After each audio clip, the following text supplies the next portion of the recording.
Radio Bypass, bringing you rock and roll music that deserves to be heard. Discover new bands. Here's some old favorites on Radio Bypass. Hey guys, The Quarantined are a band that are pretty new to Radio Bypass. You may have heard a single from them recently on the show a couple of weeks ago. They've recently released a single called Shadow. And while every band has an interesting story to tell, today we will be learning about The Quarantined, and kind of the main guy behind The Quarantined is Sean Martin, and we're really happy to have Sean joining us today. How you doing, Sean? Welcome to Radio Bypass.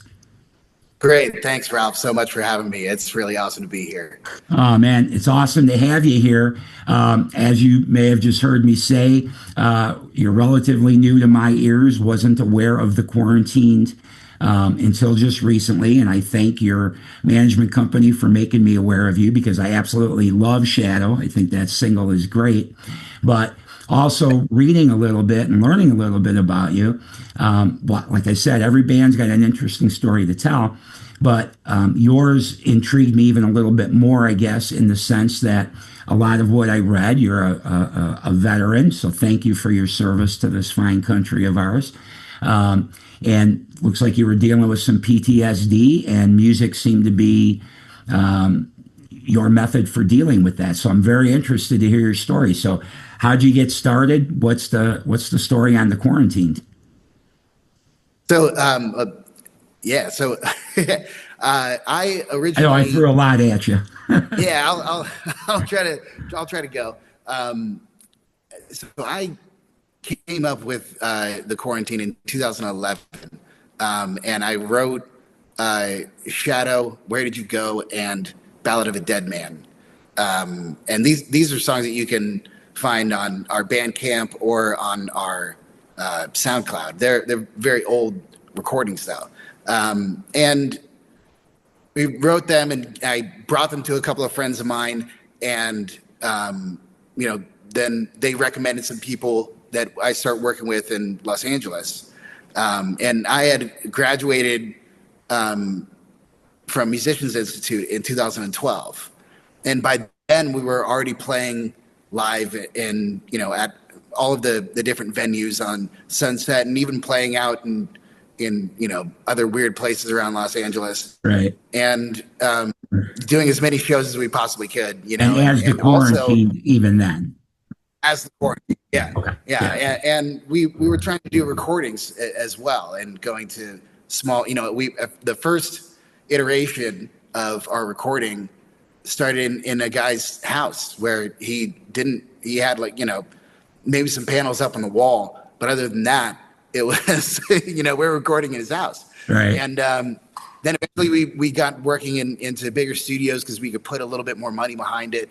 And this one, I was able to get into Blackbird Studios in Nashville and Sound Emporium Studios in Nashville. And they are two of the best studios in the world. Some of the best albums have come out of those studios. Especially Blackbird has this room that was made and designed by George Massenburg. And George Massenburg is one of the best audio engineers of the 20th century, probably. It's really amazing, his body of work. If you don't know, go look up George Massenburg. But so it was an honor to record in these rooms, and we just got really, really fantastic results. And so then I got together with the management company to, market and promote it. And it's been really, really going really far. On TikTok, we've gone viral a couple of times. Skeleton Chair and Unspoken have really, really made a big impact on people. Shadow is as well. We're only halfway through the release schedule for it, and it's done really, really well. As it should. Yeah, thank you. And it's been a really, really amazing process. I started recording these songs myself about 5 years ago, and I thought that I was going to try to market the album as, I mixed and mastered it myself. And then I came onto it and tried to have a real honesty with myself. thing and knew that they weren't good enough.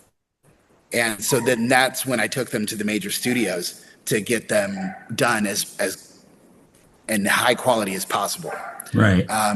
And yeah, so I guess that's the beginning of aversion to normalcy. Gotcha. That is a future full EP release that you're doing. Right. Yeah. There's still there's still 3 more songs to release for aversion to normalcy. We're doing it. If you're a music business nerd, we're doing this very differently of a release schedule than has been classically the case. Normally, you build up and get pre-releases and try to sell as many records beforehand as possible. And then once the record comes out, then you hope all of the numbers just start stacking up. Right. Well, that's not exactly how it works anymore. Nowadays, you have to have, and for us, we had to build an audience. Like my TikTok was like 1,000 subscribers, and now we're at like 4,000. My Spotify had like 3 listeners, like 3. Yeah, and I believe you. It takes time. Now we're at 7. And now we're at 71,000 monthly listeners. It's been going through the roof. And That's awesome. How we did that, thank you. How they did that was building up the playlists that the songs are placed in so that it gets to listeners. To me, this is the same as getting it into your local record shop. Then everybody goes there and then they're going to see it. Well, nowadays, because there are no local record shops and if they are, they're selling vinyl and they don't give a shit about, people releasing music. They care about what's there. And now it's all online. So you have to engage with that avenue of attack, as I like to call it. But you have to engage with that avenue in order to get any results on it. And TikTok is the same thing. So we're building up each song before the release to then have a bigger release plan once the album is all released on November 12th. Gotcha. Okay, that's the release date. I didn't have that piece of information either. Yeah. Okay, well that's good. I'm looking forward to hearing the rest. And at the end of this show, we're going to play the new single, and I'm going to ask you to pick one of the others that you've released, so everybody can hear it. Because if you didn't hear Shadow when we played it on the Saturday music show, guys, I think you're going to absolutely love it. I mean, and you mentioned that you had recorded that song some time ago, or written it some time ago, and it's out again today. Well, that really speaks to how good the song is then, because the best songs, they're timeless, right? And they sound good and sound right, and they sound current at any given time, decades later even. So this song, if it goes back to 2012, 11, whatever, it's 10, 15 years ago, whatever it might be, it still hits you right here, right now, and seems like it's very current and appropriate for the world we're living in at this very moment. So you probably did really well writing that song if it can still sound like it's brand new right now. I mean, I know it was a new recording, obviously, right? That's not the original recording, but knowing that the song predates when I first got to hear it by quite a bit, and it sounded just like it's just from right now, that always to me tells you got a winning song. That's how I always look at songs that are written. If they still sound right 40 years down the line and they don't take you back just to a particular era, that's really good songwriting. So that's my opinion. Thank you so much. Yeah, no, that's a very high compliment, and I really, really appreciate that. That really means a lot to me. Thank you. Yeah, no problem. So tell us a little bit more about you. So this song and this band, the information that I did get on you talked about, you having a battle with PTSD. So what was that like? Like, when did you serve? How long have you been out? And how were you already a musician before you went in? Like, how did you find solace from that in your music? So, yeah, I was already a musician before I went into the military. And I joined December 28th in 2004. And then in a relative terms to most veterans, my tour was, time in the military was short. It was only just under 3 years. But I had a year in Iraq with the 3rd of the 509th Airborne Infantry Regiment. And we were it was at a time where, if you remember back then, it was a time in which they were calling it the surge. And the surge was meant to be a huge push of more troops into the area to try to calm down the sectarian violence that was going on. And what we found eventually was that there was more than one insurgency. They were coming from all over. There was from multiple different countries. Some of them were just militia. Some of them were actually uniformed soldiers from countries who were trying to do, stay under the radar to not get caught, but they were ID'd and uniformed and everything. But not necessarily part of the Taliban?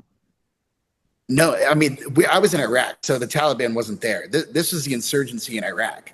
So, for example, we would have insurgents coming from Jordan, Lebanon, and Iran, Saudi Arabia, Africa, and we would also have the Revolutionary Guard, which was Saddam's special forces, and any other Iraqi military was basically sent off and scattered. But they all still had military orders. They all had still military operations in their mind. So all they could really think of to do was start fucking with us. Right. So during the surge, this was you never really knew who your enemy was going to be. You had to wait until you saw a weapon and it had to be pointed at you in order to engage. Mm-hmm. And that leaves you about, 1, maybe 2 seconds to react. And that's why they loaded us up with up-armored Humvees and body armor. And it still was not enough to save some people. And during that time, there was a lot of casualties. But at the same time, there was a lot of detainees. My unit in particular was very, very, we would much rather take the detainees than engage in, a full-on, 30 on 30 kind of, combat situation. We would try to do our missions and meet with people ahead of time and try to get in front of the plans that they were trying to, we were very heavy on researching intelligence and using intelligence to our benefit. Mm-hmm. And I'm very thankful for that in the leadership that they did that, because that, even now I still think deeply about everything that I do. Mm-hmm. And I try to think of it from every different angle, not just my perspective, but what is the reality and operation of somebody else entirely, to put yourself in that position. Oddly enough, the military can teach you empathy if you know what to look for. Even if you're using that intelligence to go and kill people, you're still using it trying to use it for the right reasons. Right. And that was a very, very important aspect of my service to me, that we try to use our skills for the right reasons. And not every time did that, itch get scratched. And it eventually, it becomes a weight on you after a while. Sure. And a lot of people talk about this. This is a sort of moral injury concept to describe, your reaction to what the military is doing, because not everybody in the military is going to act exactly on the code that they've been given. Not everybody operates thinking of the UCMJ before they act. Mm-hmm. And a lot of times they don't even think of the 7 Army values before they act. It's just people being people. Right. And when they're put into ridiculously stressful situations where everybody's life is at risk, and literally every decision you make can be the difference between somebody living or somebody dying, including yourself, including the people you care about, you better think. You better, So that was kind of the general context of my service. And it was very, very different from the life of a musician later on that I would have. I had to, part of the PTSD is dealing with a constant sense of, you need to be hyperactivity, hypervigilance. And it's because you are trying to take care of so many different things that are all out of your control. Right. But you eventually have to learn how to understand what is within your control and what is without of it, and still maintain your peace through that. And that was one of the biggest problems that, I didn't think that I had. Like, it's one of those things where people would describe it and you'd be like, no, I do that. And then you would go and do stupid rash shit. And if somebody says something off to you, like, hey, nah, you lose your shit on them really quick. If your temper is that fast, you don't think that is the symptoms.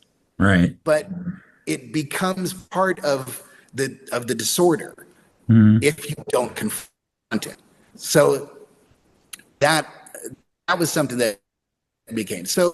And then eventually in my service, I had combat situations to deal with. There was a situation where my Humvee got blown up with two 155 rounds that set the whole truck on fire, and my buddy Stevenson had 30-degree burns in 70% of his body, lost his left leg, and my squad leader and my team leader all got medevaced out. And this was like November 26th, 27th, if I remember correctly. And so after that time, I'm, without a team leader and without a squad leader. So they have to reassign me to a new unit. And now I have to figure out all of their ways of doing it that, understand those personalities. Meet guys who you've been standing next to this entire time. You don't really know how they operate because you operated with the squad, not with the individual. Right. So there's a whole new learning curve when you're, you don't know. I didn't know if they were alive or dead for a solid 2 or 3 weeks, and they didn't really know, where they went, launched, didn't really know. And they didn't know if they would come out of it. They were still, when it comes to burns, if anybody has gone through that, they'll know that it can go badly very quickly because of any kind of contamination. So, and then, other experiences, we had different missions that we would do with, other Army units, like other Special Forces units, Blackwater units, tank units. We even had, Navy and Air Force public affairs come down to our patrol base and, go and go around our AO to try and help the people understand what their problems are, try to give them a relative forum to tell us, those are all missions that we would do. Right. And some of them are just walking around and looking like you nice, but you're still carrying a weapon and you have to look as nice as possible and shake everybody's hand and be like, no, it's totally cool, because in a week we're going to be raiding one of those houses because we found something, so it's kind of a very tentative situation where the job that you do is supposed to not make any friends. You're supposed to be the assholes. Right. Right. Well, and I think you have to be kind of detached in order to do that kind of work too. If you absolutely. I know more than a few former cops, and all of them say the same thing that they would tell us, which was you have to have your home life and then you have your soldier life. And those are two completely different people. And if you let one intertwine with the other and let other people know what you're like in your home life, then you're going to lose something in the other. Right. And it's a difficult concept because you want to think that, it's all good, but it's not. Yeah, I there are mean, perceptions inherently, that, we're not born to hate, right? So inherently, you want to just right. nice to everybody. But yeah, I have so much admiration for any type of law enforcement and our military because I always count my blessings that I was just young enough that I never had to get drafted. You know, draft ended before I would have hit 18, and but I grew up as a little boy seeing the Vietnam War on TV, you know, at night and the news and stuff. And I always thought, man, that's pretty scary. First, you're trapped going to school for 12 years, not doing what you want to do, and then you get done, and now you're going to get drafted and have to go do something else you don't want to do, and maybe die in a muddy swamp or something, you know. Yeah. So I thought, man, that's crazy. So obviously that did not end up being my experience, but because of that, though, seeing that as a little kid, it really shaped my respect for police officers, firemen, and military personnel. Even though I'm sure there's some bad guys in all of those areas too, there's mostly good guys, and you're just trying to do a job that you know you have to do, and or needs to be done. And but that's why I was interested in what how this shaped you with music because I can't imagine if I did have to have those experiences. I don't know where it would have taken my brain, right? You know, the mind is a very fragile thing that we have, and mental health and mental well-being, I guess, you know, still kind of a mystery, right? We don't exactly know how all these neurons fire and all these different things affect us, but we know they affect us. Yes. So, you know, I think if I ever had to be in a situation like that, I would have probably, I don't know that I could even possibly dig myself deeper into music, but I'm sure I probably would. Um, Instead of listening 20 hours a day, I'd be listening 23 hours a day or something. I don't know. But I know it would, I'm sure, profoundly change me. So when I was reading your story, you know, I guess that's one of the things I was wondering if you were playing music beforehand, which you answered that you were, and then you had these what I would consider horrific experiences. I'm sure it wasn't all horrible, but it sounds to me like it would be. I mean, I'm sure it had to be kind of a depressing There place was more to than be. there's more than a few horrific experiences, and it wasn't, and a lot of it, not all of it, was just things happening to me. Eventually, Well, even around you, the atmosphere. well, there became realities that I was becoming a monster, Mhm. and that I was taking out aggression where it didn't need to be, and Mhm. I was reacting in the same. At this point, I'm 20 years old. You know, Right. Well, that's the other thing. You're so young, you do that. yeah, I was doing all this before I could legally drink, Right. and you know, I I understood a hell of a lot more than what I saw, and I was not able to say everything that I wanted to, because of the situations. But I know that I did what I had to do, and I know that I did the right thing, Hmm. um, to what was the right thing for the situation. What was in front of you? Yeah.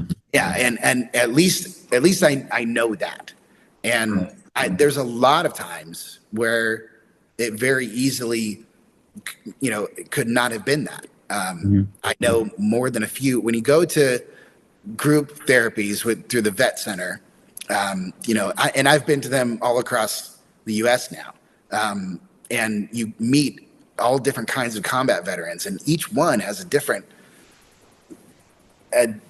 experience that shapes what they understand about war, and all of which are valid, Hmm.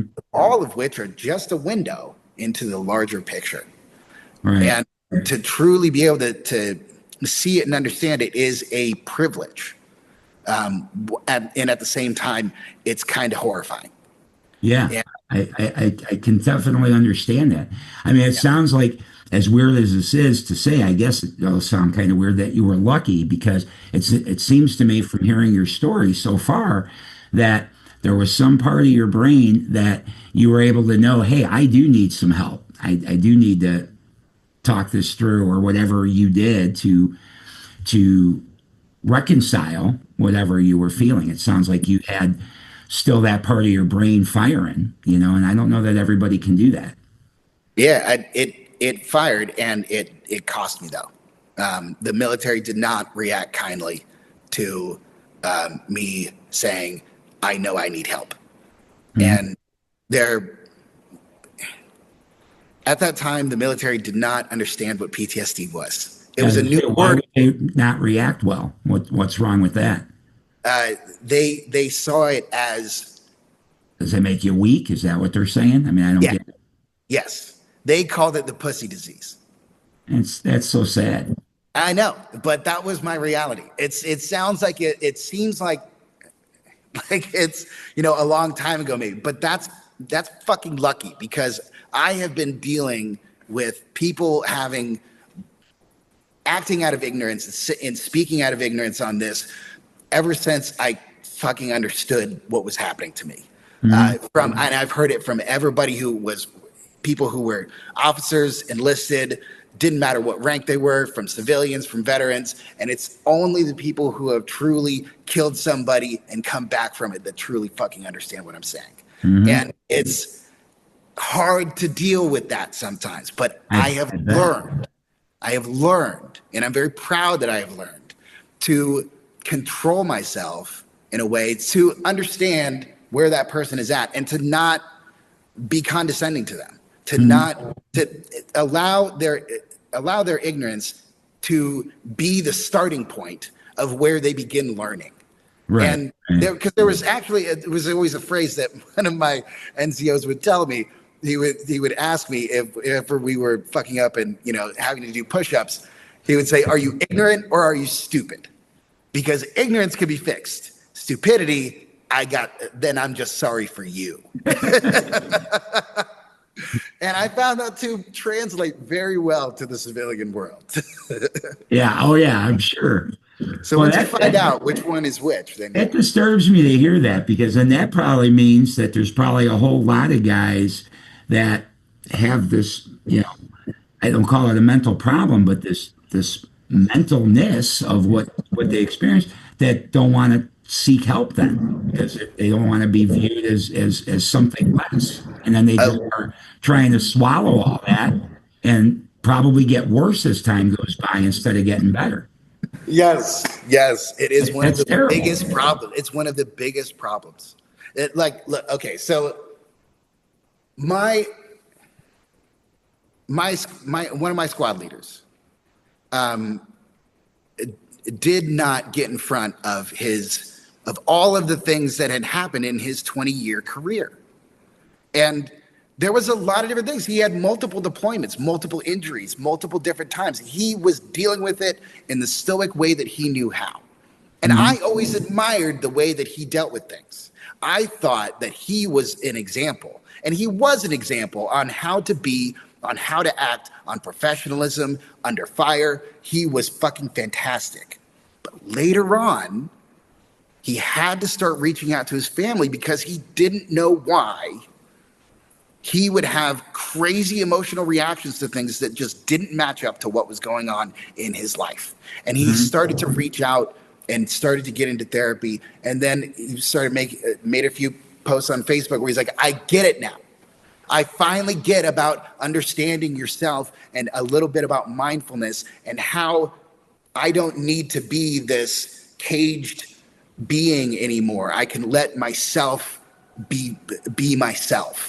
And just that enough is a huge breakthrough that I know has improved the life of everyone around him, and especially himself.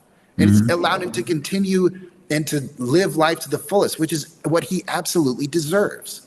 Right. But you can get in your own way. And I know for myself, I've gone through the same thing. I probably should have used my own story, but it is a huge problem, and it has always been an obstacle of being in groups with people who don't want to be objective on themselves because there's a block. It's a social block. It's a personal block. It's a moral block. It's an ethical block for them. It's not just, I don't want to feel like it's sissy. No, it's so much deeper than that. This resistance to asking for help. It's a lot of times in the military, they tell you, you don't need to go to sick call. don't go to sick call, because if you go to sick call, then, you know, all of these other bad things happen. And it's just a threat. It's just a lame, nameless threat that they're trying to do because they just don't want to put you on a list that makes them look like they're not ready to the higher ups. That's all it is. Then, and some of the NCOs will tell you, if you feel like you're sick, go to sick call. Don't try to be, you know, Rambo and be like, I'm going to, you know, kill everybody when I've got walking pneumonia. No, you won't. Right. No, you won't. You need to take care of yourself, and you know, calm the fuck down, Audie Murphy. You need to go get yourself healthy. Like, this is, Right. it's very, very important to understand that. And if you guys know the story of Audie Murphy, you know that reference that I'm giving. So it has been a huge, huge obstacle. One that I have spent the majority of my life and advocacy trying to bend the other way.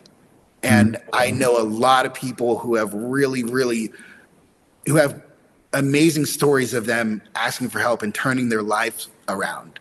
And it's not even just, I was a drug addict because of all these things. It's just, I was always an asshole and I didn't know why. Nobody wanted to talk to me or ask me anything. Like, Right. And why do I feel so alone? Well, maybe it's because you're walking around looking like you want to kick the shit out of anybody who you meet. Right. And every time that somebody does talk to you, you say, I don't want to fucking talk about that, because Right. you don't understand what's going on with you. It's Right. Understanding creates longevity of all of our mental health. And it's so, so important. I wouldn't be able to do any of the musical work that I do. I wouldn't have been able to do any of the college work that I did in Musicians Institute without dealing with some of it in some way or form or another. And Right. luckily, music was like therapy to me. I could qualify my emotions into music.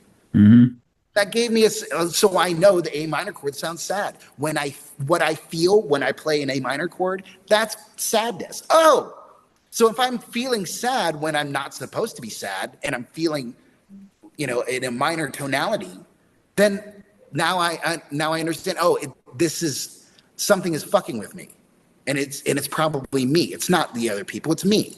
Right. And right. then once I can qualify my emotions, and I can use music to do that, to put them in a category and put them in some frame of reference, then I can actually deal with it. And I stumbled across that, just happenstance, through studying music.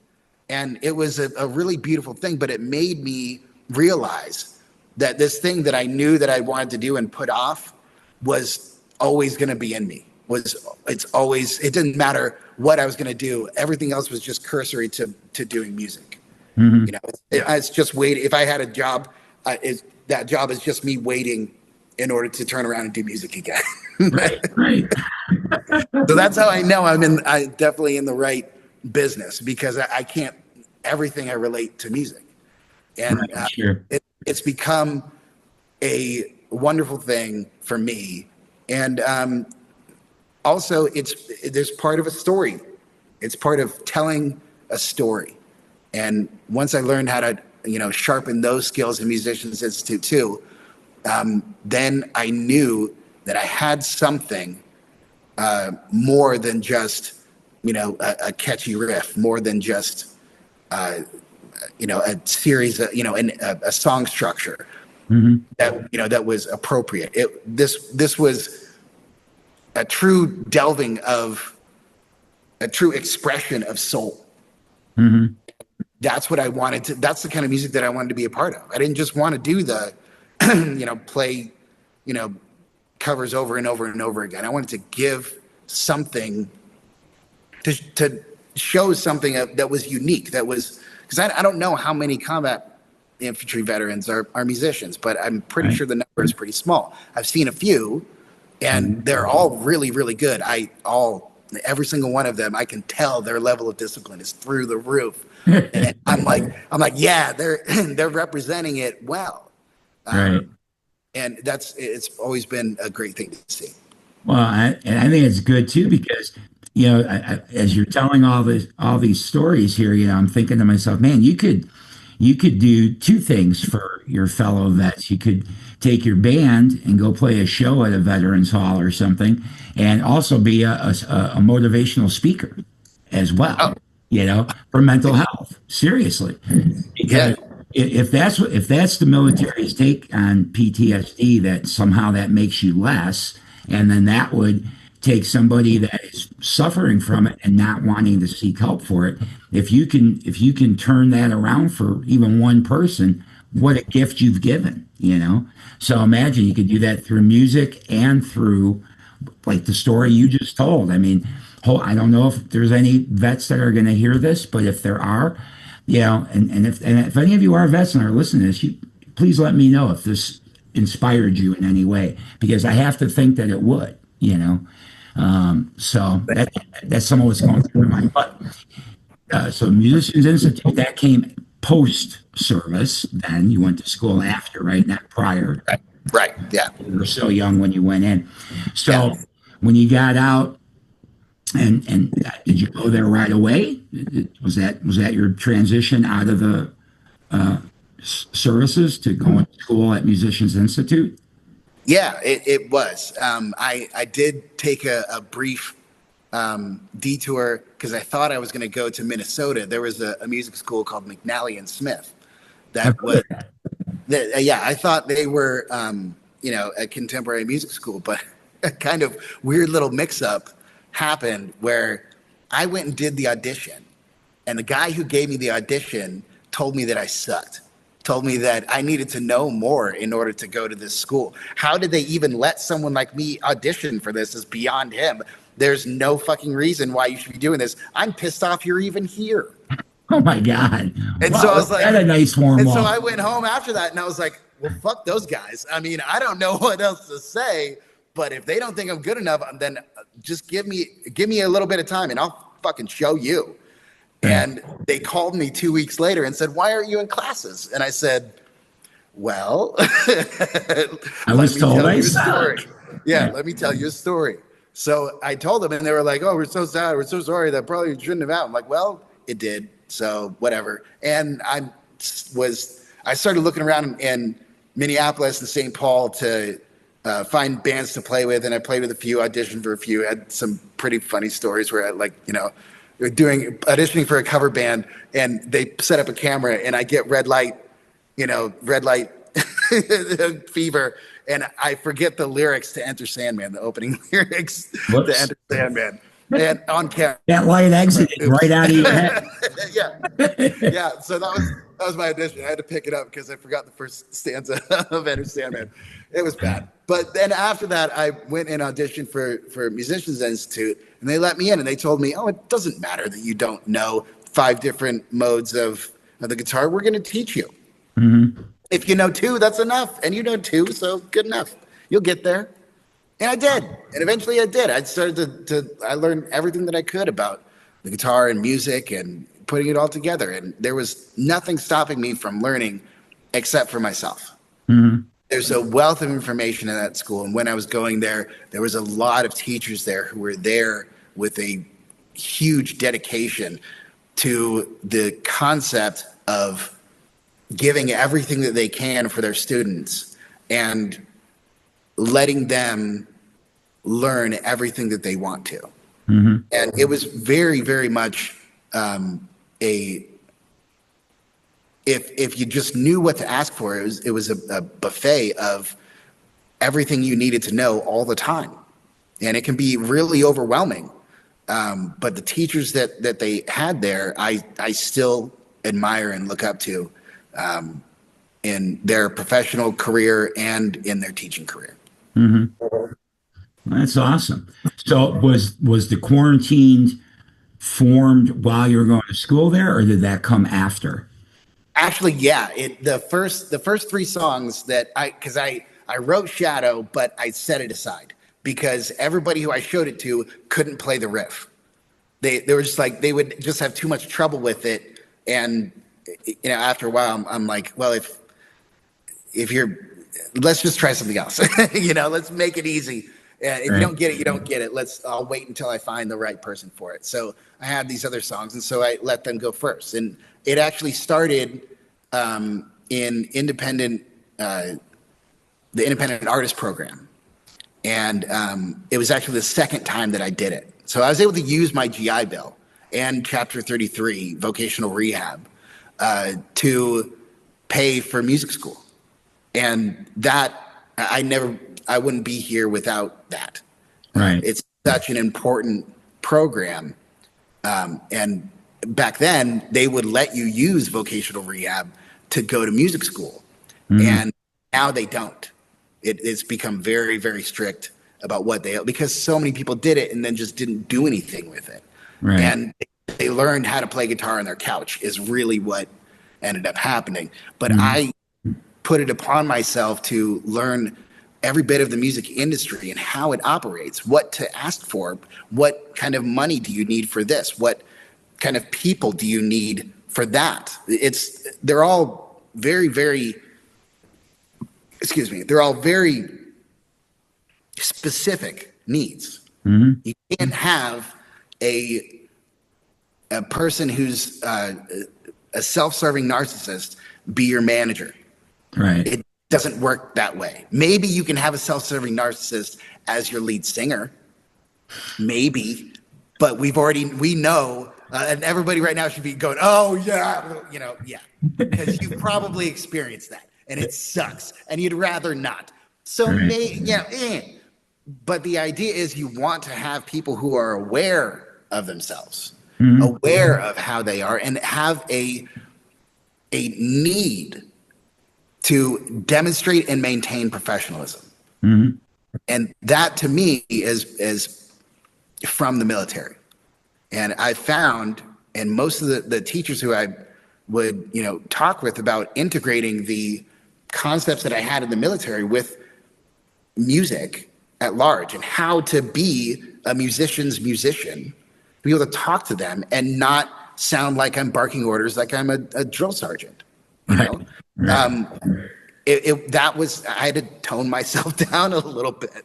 There were more than a few times where I put my foot in my mouth, telling people what I really thought, and it's crushing them, and I had no idea. It's actually constructive criticism, but there's a line, right? Right. There's a way to get that across. Right. You don't need to be a dick about it. And you just have to learn how to talk to people on their level. Right. And always being able to appreciate the level that people are on. Because if you haven't been there, you're going to be there soon. Right. So if you can't speak for how it was for you on that level, then you need to defer and be a little bit humble to allow somebody to figure it out for themselves, because sometimes that's the best way they're going to learn. They won't just listen to some dude just telling them to do something just because, if they don't know why is the all important thing. And timing. Because somebody was telling me all about how I needed to, everything that I need to do to make these music videos. It wouldn't make any sense to me if I didn't go through acting school at Theater of Arts. It wouldn't make any sense if I didn't know the music business behind the purpose of a music video and all the different ways that you can make it. So that shapes, or all the different ways you can promote it, so that changes how you make it. I wouldn't know any of those things if I didn't spend the time to learn them. Right. And that is all, very, very important. Yeah, and it's hard to learn today. I say this, a lot, but it's so true, because in my young days, you had a solid record business, and granted, of course, in many ways, they were just a bank giving you a loan, but you had a path, and you had some help, because they could put you out on the road with a big band or whatever. I guess there was some structure, I guess is what I'm saying. So you kind of knew the steps to try to get yourself to your end goal. In the last 20 years or so, with the internet and all these different ways of doing things, and maybe they are teaching this in school, which I'm glad to hear. But yeah, as an old radio DJ and having been on the music business side of what it used to be, and then I look at it today, yeah, I don't always even know exactly anymore, like what your target should be. And I do know you don't want to spend $500,000 to make a video anymore. I do know that. Yep. But but a lot of things, are different. And I think because there's so many channels now and there's so many different ways to try to make people know you exist as a musician or a band, that you do need guidance, because I think it is kind of hard to know where's the best bang for my buck, so to speak. Yes. So I'm glad to hear you were able to find somewhere to study this information, because as I just look and see what's happening, and I'm always checking out new bands, and thinking about, okay, these guys are really good. How is anybody but me going to know they exist? What do they need to do? How are they going to get there for that? And it breaks my heart, because usually at the end of the day, I say to myself, boy, all I can do is I can play them on my little podcast here. But beyond that, I don't even know what I'd advise young people to do today, where a long time ago I did know. I'd be able to tell you, go do this, go do this, go do this. And then if you're good and persistent, you might get this. Now now I'm not even sure. I have like all these many ideas, but are any one of them right? Like Spotify, it always confused me. I finally understand it now. But for the longest time, I'm like, why are musicians pushing Spotify? They're not paying you anything, to speak of. So why are you pushing that? Why is that important? Well, then I came to learn there's other business reasons why Spotify plays a role in this and that. But so I did teach myself by looking for the information. But I guess what I'm saying is, it's not like it's easily and readily available to know all these pieces in today's world. Absolutely. And that is I think is probably what took me 10 years from the inception of this band to being able to put it together at this time. It's been more than that, because it is not clear at all. Here's the first big kicker. There is no meritocracy anymore in the music industry. It doesn't exist anywhere. The only stage in which meritocracy exists is the first 5 seconds or so that somebody listens to you when you're playing live. That's it. Because they are comparing you versus everything they've ever heard before, and what their mood is at the time, what their disposition and mentality is at the time. And all of those things could be 10 million different 7 billion different formations of that. So that's the meritocracy. So it's so confusing. You might as well acknowledge that it doesn't fucking exist anywhere whatsoever. So that's the first hump, and it's the hard one to get over, because now you say, well, then that means I don't need to practice. Technically, yes. Yeah. But if you do practice and become a greater musician, it will inform you on how to rise above what's there. Otherwise, if you choose the other way, you will just stay on the same plane level, and you will stay there until eventually the wave overtakes you and you get passed up, and then everybody's doing exactly what you were doing, and now you don't look original. You look like another forgettable artist. And so that also is a crucible in which thousands of people die on, because they make the easy choice. You have to choose what is hard.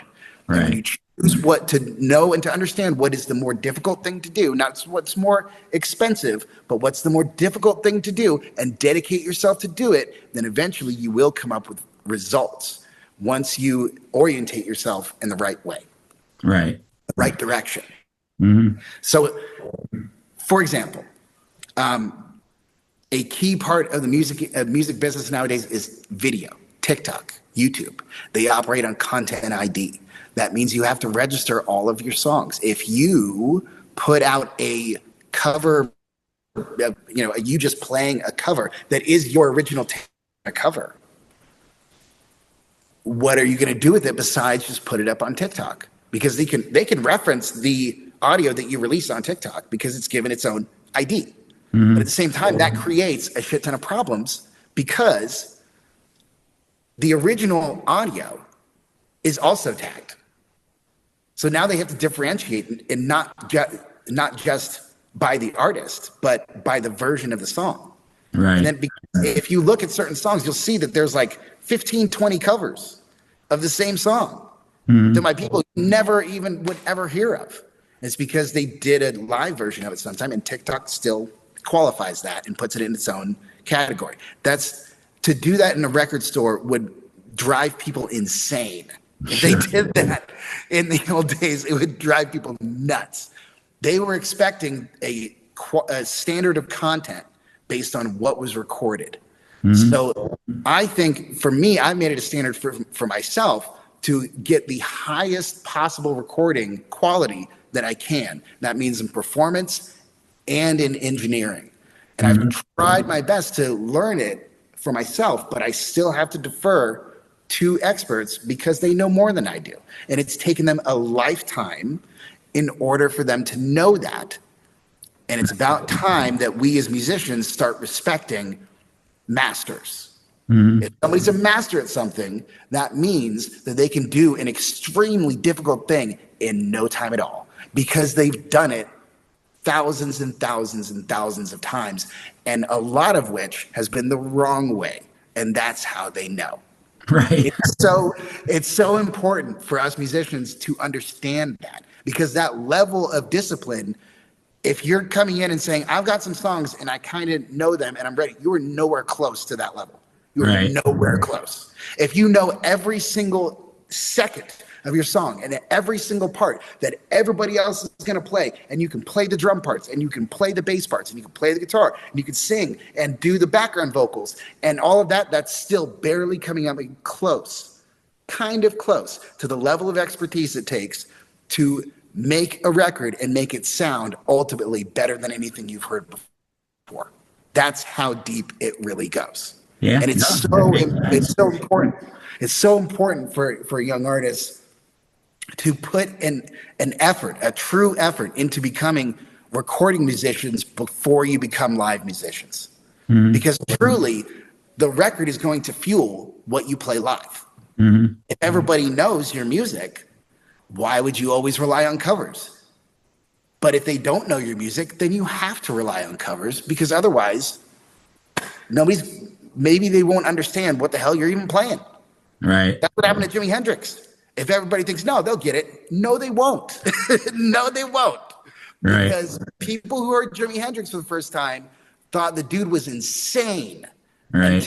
Until people started to really get it and see that the guitar gods were ashamed that they were even on the same stage with them because of how good he was. Right. So don't always rely on the audience telling you how good you are. You have to have a different metric. And at the same time, understanding where the metrics of the old music industry, where they came from, why they were there.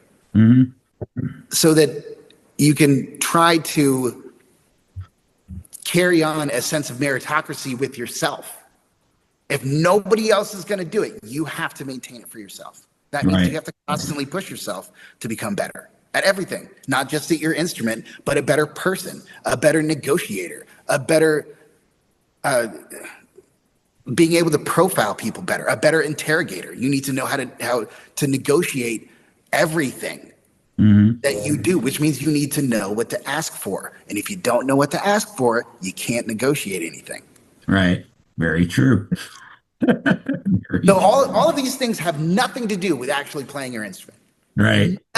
Right. That means you need to do all of those things. That's all the non-fun stuff. Yeah. Well, to me, it's still fun. It's still fun to know how, interpersonal relationships and how to get across to people, and communication is extremely important, and it should be fun. It's the first fun. Well, let me just say, I know many musicians that tell me the travel, everything about it is not fun, except the 90 minutes or so up on the stage. That's fun. I hear that a lot. Yeah, yeah. However, I would say that if if you can learn to enjoy the process and the journey, then the end result will end up being that much more satisfying. True. And there is a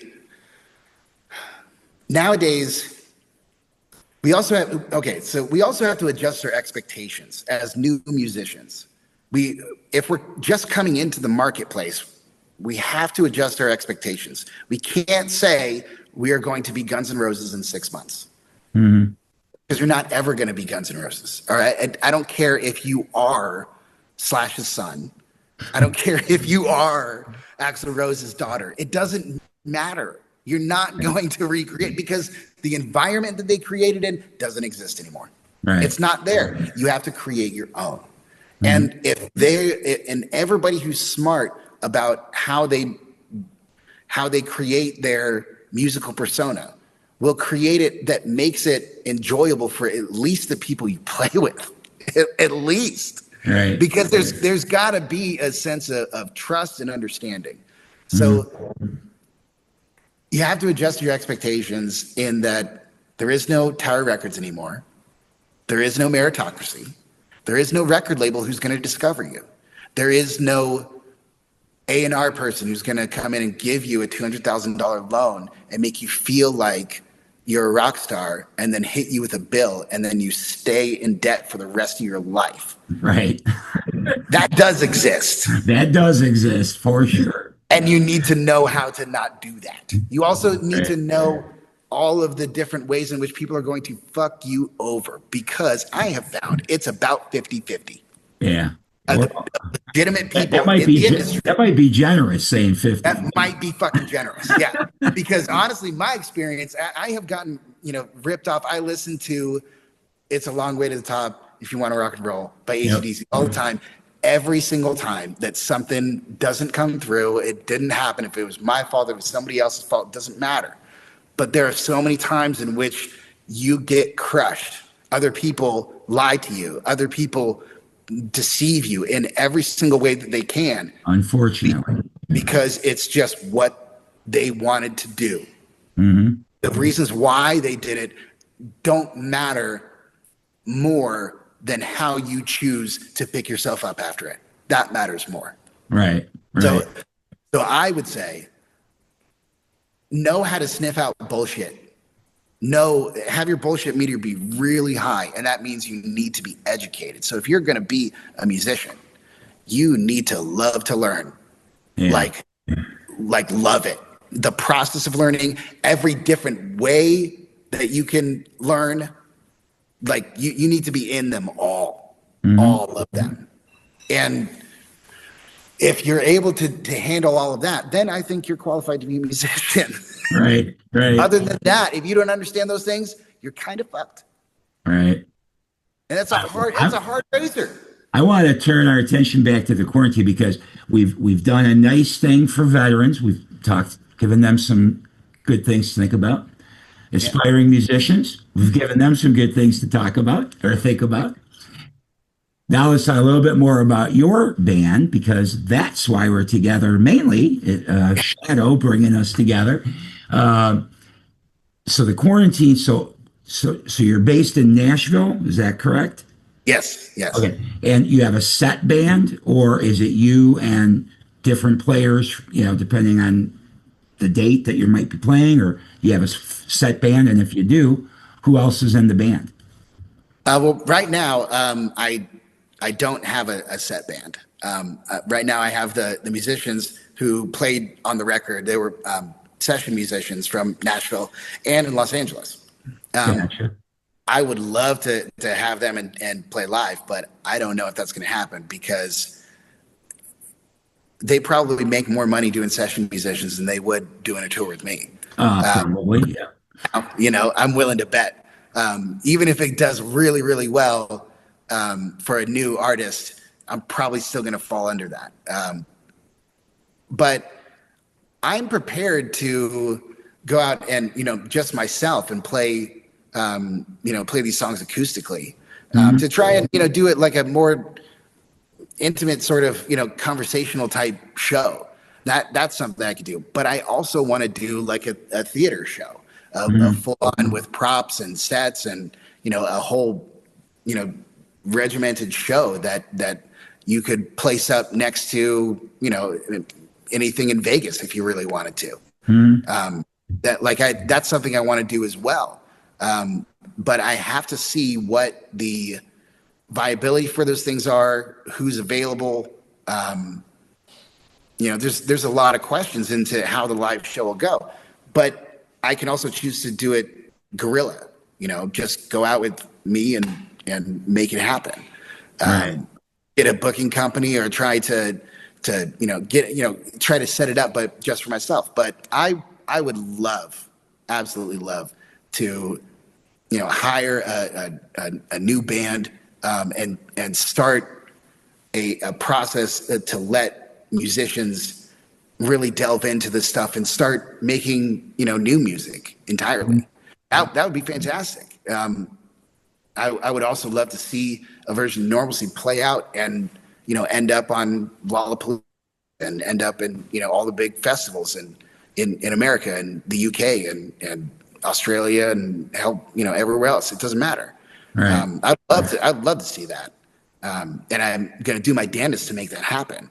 But right now, the band and the majority of the concept has always been me. Right. It's all I gathered that from what I was reading about you, but then because we're not calling it a new song from Sean Martin, right? We're calling it The Quarantine. So I thought, well, maybe I'm wrong. Maybe there is a set band, or I wasn't 100% sure. I'm more thinking of it as a brand, as a concept, as an idea. The Quarantine, I'm thinking that it can have multiple different members. It can have interchangeable members.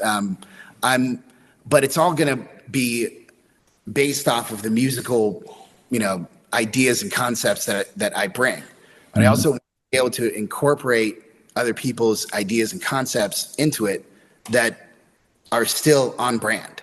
So I'm trying to create a standard and have that be the band instead of just me or a person. It's more about the stories. It's more about the ideas. The feelings you get from the music itself is what creates the concept of band instead of just the people. Because there's a shit ton of people. Like, it's not just like, if we can't have Nathan Yarborough, who is our producer at Blackbird Studios, we can't have him be involved in the live show.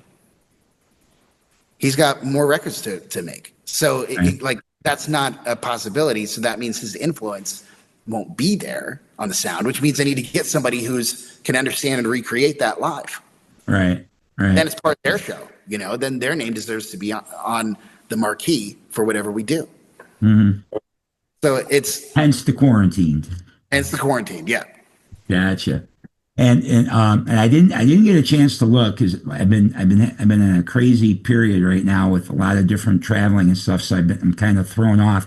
Is there a website people can go to get more information on you / The Quarantined? Yes, www.thequarantined.com.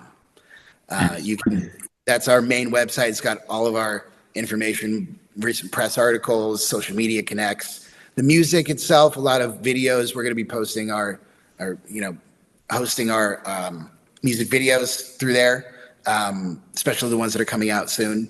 I'm working on together with Wild Tree Productions here in Knoxville. And there's also thequarantine.bandcamp.com, which if you're an audiophile kind of fan and wants to go direct to the artist, that I respect a lot. And I wish that more people did it. So I want to give everybody that option to go to the quarantine.bandcamp.com to go and buy the records directly from us. You can buy them for a set price that we have, or you can choose your price. And that platform is really fantastic for that. I just wish there was more promotional capabilities within that site. I hope that they'll figure out. That day will come. I hope it will. And if it does, that will change the music industry by far. It'll make Spotify obsolete. But here nor there. All right, so you get this, guys. Go to Bandcamp. When you hear these songs that we're going to play in a couple of minutes here, and you dig them, go support this guy by going to Bandcamp and get yourself a copy of it for yourself to listen to over and over and over again. Not that I don't want you to listen to this podcast over and over and over again, but we are here to help artists. So go buy the song. And it also does help to boost up those numbers on Spotify, on YouTube, on all of those streaming sites. And much to my chagrin, views is a social currency that when you give a lot of them to bands, it is really helping them as well. So don't think that your view, your click, your comment, your like, your subscribe, all of those things matter a lot. So it's very, very important to help the artist in that way as well. If you really like them, go do it. Awesome. All right. Well, it has been great having you come by Radio Bypass. It's been just amazing listening to you speak. I really think you got. I'm sure you got a great career in front of you. Again, thank you for your service. Glad you survived all that stuff. Thank you. And keep in mind when you do put this, human band together, veterans, go play for the vets, man, and then you can be a motivational speaker and help them through the music all at the same time. I think that's a fantastic idea, and I'm already tracking and trying to lay a little bit of groundwork for that. But I appreciate you saying that a whole hell of a lot. I really do. Yeah, I don't know. It just hit me as you're talking. I'm thinking this would be good. Anyway, Yeah. all right. So guys, we've been talking to Sean Martin. Band is The Quarantine. Check out thequarantine.com. Go to their Bandcamp. Follow him on social media. Eventually, he's going to have a band, and we're going to see that they're playing a bunch of shows, and you'll be able to go see him play live in a town near you. But for now, we're going to go with the new single, Shadow. And then, Sean, pick one of the other songs that have been released, and we're going to feature that as well. I think you should feature Skeleton Chair. It's one of my favorites on the record. Write it down. A lot of the people who've listened to it compare it to STP, and they're just like, people don't make music like this anymore. So I really recommend that song. I think your audience would really dig it. All right, cool. All right, so everybody, again, Sean Martin, thank you for coming by Radio Bypass. Pleasure to meet you or meet you. And yes, very nice to meet you too. glad to have you here. And everybody, stick around now and turn this up just a little bit louder, because this song, if you didn't catch it on our music show, you're going to freaking love it. It rocks hard. It's great. It packs a good punch. Check this out. From The Quarantine, this is Shadow.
head.